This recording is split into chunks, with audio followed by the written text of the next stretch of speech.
In the years to come, there's a great deal of work to be done.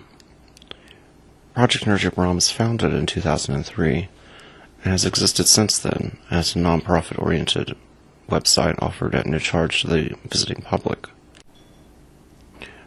As one observes the beauty of Augusta County, one cannot help but to wonder what can be done to improve the social conditions of the residents. Thankfully, we are in a position to do just that. Project Energia Buran, when converted to a non-profit organization, shall prove to be something of great value to both the residents and to ourselves. An ongoing question throughout the history of theenergystorm.com has been, where's the money? As in, where's the profit? Will it ever make a profit? Early attempts in 2003 to do just that were met with quite depressing consequences. However, in the time that has passed since then, we've learned a great deal, both about the art market in this area and what can be done to make our website profitable. Profitability in and to itself is something that can benefit the website first and foremost by making it self-sustaining.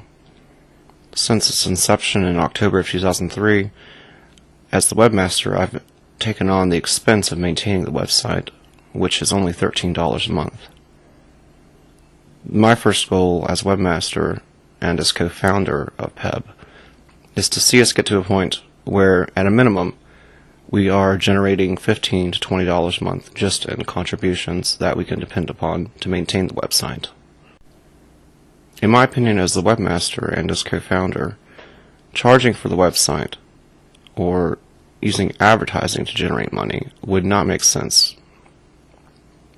The visitors that we have currently, I think, would be disappointed to see us move towards a profit-based advertising model. Because something that is unique about theenergystorm.com is that it has never accepted advertising, and for the foreseeable future, indefinitely, it shall not do so. To take on a commercial vibe would take away from one of the prime founding elements of the website, which was that it was free not only to PEB members to join, but always free to the visiting public. In order to justify contributions, in order to operate as a nonprofit would, there are several things that we must shift about the website itself. We've had listed now for several years social prerogatives, and we've had brief descriptive elements that touch on what kind of social goals we have. Primarily, that can be found in our anorexia section, which first and foremost is mislabeled and needs to be reworked. The anorexia section addresses not just anorexia and bulimia and the Adonis complex, but also addresses self-mutilation issues in general and encourages the visitor to be aware of what their friends are doing to themselves and to seek help for those who need it.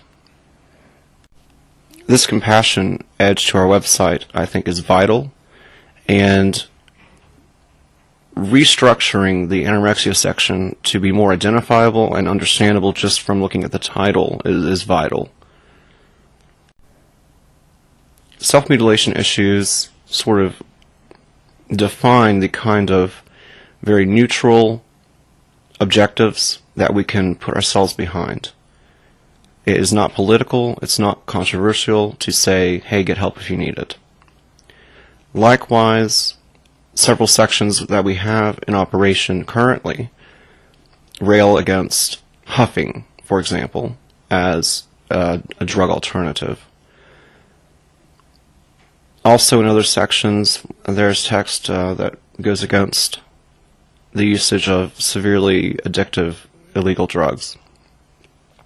And I've always tried to make it a point in what I've written so far to distinguish between addictive, physically addictive substances and those that are not physically addictive. Thus, we can maintain a position of neutrality towards things like marijuana, which eventually, hopefully, we'll see some legalization for, at least for medicinal use. However, that point is probably 5 or 10 years away at best.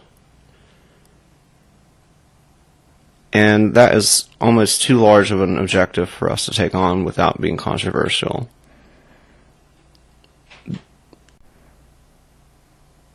Now, as webmaster, I'm concerned with controversial issues because we do not, at this stage, we cannot afford to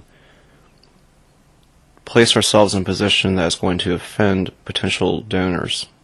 We can't have one issue out of 10 that we might address be something that's going to turn someone off. It would be a tragedy for a person who was about to pull out the credit card and make a contribution to run across a single page or item that would make them put their card back in their wallet and not come back to the website. Keep in mind that according to Virginia law, we can raise $5,000 through any means without being incorporated as a nonprofit organization. It would be wonderful if we hit that mark and had to do something towards becoming formalized. But until we hit that mark, and that is per year we can raise $5,000, until we surpass $5,000 in one fiscal year, there's no need to jump into becoming a nonprofit organization without the proper funding behind us. In my mind, right now, to benefit our members, we need an additional new video camera that's going to run about $1,200. There are also some accessories like a power tripod, adapter, and other things that will help all of us to produce high-grade, high-quality DVDs and videos, which we can then either mail to people who might be potential donors. We can use them for ourselves for own projects. But beyond that, I cannot think of anything that we really need or could justify spending a lot of money on right now. Therefore, the first $2,000 we could raise, half of that I would want to try to hold back into an account set up for the organization and in preparation for the day when we would need to file to become a real nonprofit organization. It's vital for us to maintain very accurate records of what goes on if and when we do raise money. And this is just to ease the process and to speed things up when and if we do file with the IRS and with the state to become a nonprofit organization. I need more time personally to learn the technicalities of how to write a charter, how to write a constitution, who needs to be officers, who needs to be on the board, who needs to be this and that. Those are the kinds of things required to file, and traditionally people will pay a lawyer several $100s to $1,000 to do the paperwork for them. But it's not anything that's terribly complex, it's just a lot of things to be precise about. And I personally think that we would benefit to understand the full process, and therefore I would hesitate to spend money, almost waste money, on a lawyer to do things for us. Input from current PEB members and members of the public who are interested is vital at this stage, and therefore I would encourage anyone watching this who's involved with PEB or has been or wants to please consider what we've discussed today and to understand that your input is vital and very valued.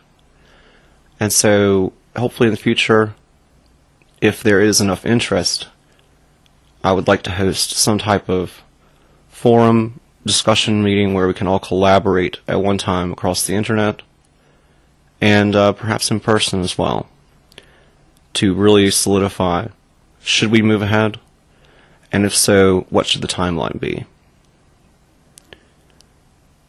I thank you very much for your attention today, and I hope that you find the EnergyStorm.com to be an interesting place to visit, and hopefully in the future it will only continue to be more so.